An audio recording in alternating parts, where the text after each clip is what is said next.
Voilà, c'est fait. Benoît Saint-Denis a posé la clim à tout le Madison Garden. Il lui a même pas fallu 1 minute 30 pour le faire. Il a couché, voire éclaté en fait le New-Yorkais Matt Frevola dans sa propre enceinte, devant son propre public.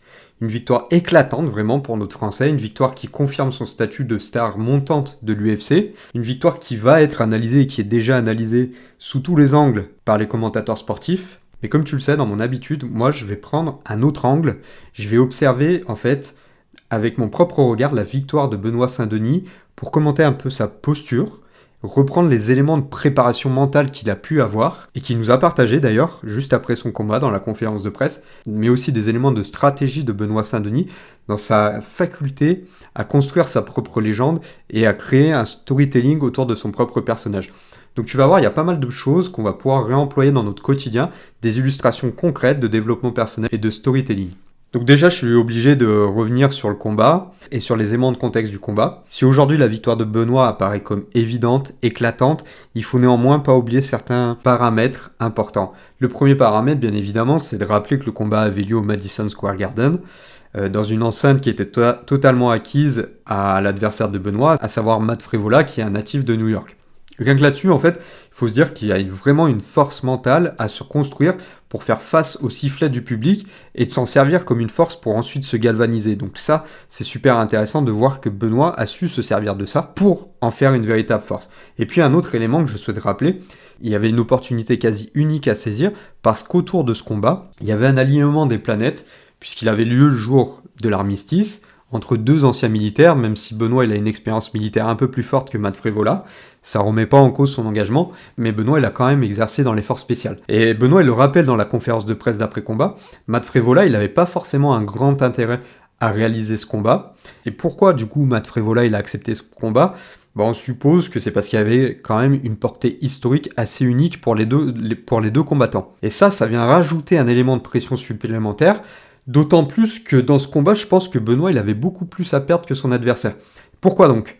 Eh bien parce que en fait, il est en train de construire sa propre légende, et si en France il est aujourd'hui vraiment connu et reconnu, il lui reste quand même à gagner beaucoup de légitimité dans l'échelle mondiale du MMA. Et en gagnant en New York face à un New-Yorkais, il a commencé, et je dis bien commencé, à conquérir l'Amérique. D'ailleurs, dans son interview de post-combat, directement dans l'Octogone, Benoît il est super intelligent, il est super lucide aussi, parce qu'il va rendre hommage à l'Amérique et aux Américains. Et là, il commence déjà son exercice un peu de communication. Parce que c'est peut-être passé inaperçu aux yeux des commentateurs, mais quand Benoît Saint-Denis remercie les Américains pour leur soutien lors des 2 guerres mondiales, et ça devant le président Trump, c'est quand même tout sauf anodin.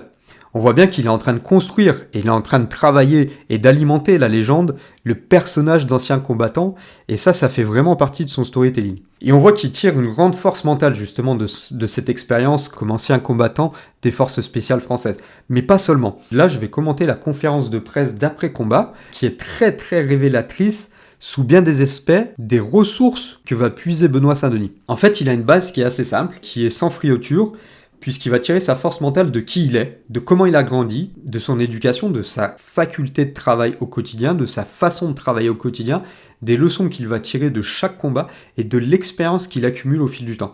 Et ce que j'aime bien chez ce mec, c'est qu'il n'est pas en train de s'inventer un faux passé ou qu'il va nous sortir des vieux traumas, qu'il va exacerber certaines histoires de son passé, certaines relations nocives, larmoyantes qu'il aurait pu rencontrer dans le passé. Il nous parle d'ailleurs jamais de la guerre, et ça c'est assez remarquable de sa part.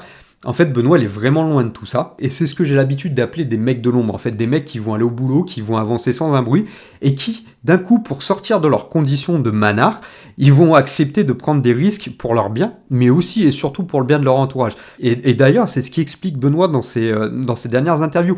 Il sait qu'il a fait prendre des risques à sa famille, il parle régulièrement de sa femme, qu'il le suit depuis ses débuts, et maintenant qu'ils ont leur petite fille, c'est sûrement un élément de motivation supplémentaire. La famille de Benoît, c'est aussi sa patrie, et il rend régulièrement hommage à son statut d'ancien militaire, sans parler forcément du front. Il va rendre hommage à ses anciens frères d'armes, et une nouvelle fois, dans la conférence de presse d'après-combat, Benoît il va le faire une nouvelle fois en fait. Et il sait que tous ces sacrifices qui ont été faits par son entourage, lui ont permis d'arriver à ce niveau-là. Et en fait, Benoît, c'est un mec qui prend ses responsabilités. Et là, j'arrive à un moment clé de cette vidéo. Il faut en prendre conscience, chacun d'entre nous doit se rendre compte de ça. C'est une étape indispensable vers le succès. Il faut sortir de son égocentrisme pour aller au-delà. Alors posez-vous les bonnes questions quand vous êtes sur le point de lâcher l'affaire sur un dossier, sur un combat que vous menez. Pour qui vous le faites en fait ce combat? Êtes-vous la seule variable de l'équation? Est-ce que votre échec peut avoir un impact sur d'autres personnes? Et là, je vais vous donner une petite anecdote personnelle. Il y a un moment dans ma carrière de dirigeant où je me suis retrouvé face à des équipes qui étaient des équipes commerciales qui étaient extrêmement négligentes, qui n'étaient pas à la hauteur des ambitions qu'on leur avait fixées et qui avaient un peu perdu de vue le client, mais aussi certaines de leurs valeurs. Et pour faire réagir certains d'entre eux, je leur avais posé une question qui devait les amener à réfléchir en fait. Est-ce qu'ils étaient fiers du boulot qu'ils accomplissaient chaque jour? Est-ce que leur posture négligente, leur posture contestataire régulière, de leur fermeture face au changement, était-ce l'image qu'ils voulaient donner à leurs proches, à leurs enfants? C'est une question très simple sur laquelle je les ai amenés à réfléchir. Et si vous avez aussi parfois du mal à vous lever le matin, posez-vous cette question-là. Pour qui vous faites ça en fait? Est-ce que vous faites ça uniquement pour vous ou est-ce qu'il y a des variables autour de vous qui comptent en fait sur vous sans que vous vous en rendiez vraiment compte?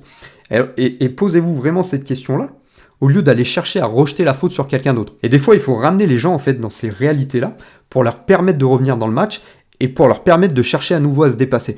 Alors forcément, ça n'a pas marché sur tout le monde, sinon tout le monde rencontrerait des grands succès, mais je pense qu'autour de cette chaîne, il y a une communauté assez ambitieuse qui est en train de se construire. Et posez-vous donc ces questions quand des fois vous avez des manques de motivation. Et c'est ce qui peut aussi vous permettre d'avoir un certain déclic. Et maintenant, pour en revenir à Benoît, est-ce qu'on peut aimer chez lui? C'est qu'il remporte ses combats par ses actes et non pas par ses discours. En faisant ça, en fait, il se dresse un peu au-dessus de la mêlée. Et je pense, enfin du moins en France, qu'on a vraiment besoin de ce genre d'exemple. Parce qu'aujourd'hui, on est un peu habitué à avoir surtout des grandes gueules, mais derrière, ils sont les premiers à baisser leur froc. Par contre, je pense qu'aujourd'hui, Benoît, il doit chercher à aller au-delà des attentes du public français uniquement. Il doit aussi aller chercher à toucher le cœur du monde entier. Et comme je disais tout à l'heure, il a commencé à conquérir l'Amérique. Et justement, dans la conférence de presse qu'il a donnée, il y a une question qui semble pas être vraiment traitée dans nos médias français. Est-ce que Benoît ne serait pas trop dangereux pour les adversaires du top 10 maintenant? D'autant plus que son statut de star, il est encore en construction. Et c'est pour ça qu'il ne faut pas crier non plus victoire trop tôt pour Benoît Saint-Denis. Il va se retrouver face à un nouveau plafond, et je pense qu'il va devoir être très habile dans sa communication. Il a déjà commencé à l'être, en rendant notamment hommage à l'Amérique et aux Américains, mais aussi en se disant qu'il pourrait être en capacité d'être la tête d'affiche d'un main event en France. Et il sait que ce qui compte, en fait, c'est le bruit autour de l'événement, et il sait que c'est avant tout les intérêts personnels de Dana White et de l'UFC en matière de présence et de conquête de nouvelles parts de marché qui vont compter. Donc Benoît Saint-Denis, maintenant, il va devoir passer un nouveau cap dans sa communication, dans son storytelling, pour qu'on puisse lui donner confiance dans sa faculté à remplir des salles, à attirer de la foule et à faire du chiffre d'affaires derrière. Donc on va voir dans les prochaines semaines comment tout ça se dégoupille, quel sera le futur combattant, et le futur combattant que va affronter Benoît Saint-Denis, ce sera vraiment un élément clé par rapport à la jauge de confiance que peut lui accorder l'UFC et l'institution de l'UFC. Donc tu vois, dans cette vidéo, comme à mon habitude, j'ai essayé d'utiliser des éléments concrets de sportifs de haut niveau, en l'occurrence de Benoît Saint-Denis, pour en tirer des leçons personnelles. Là, la principale leçon, c'est quand même de travailler sur sa force mentale, de savoir prendre ses responsabilités et se rendre compte que quand on est responsable, ça va au-delà de sa petite personne.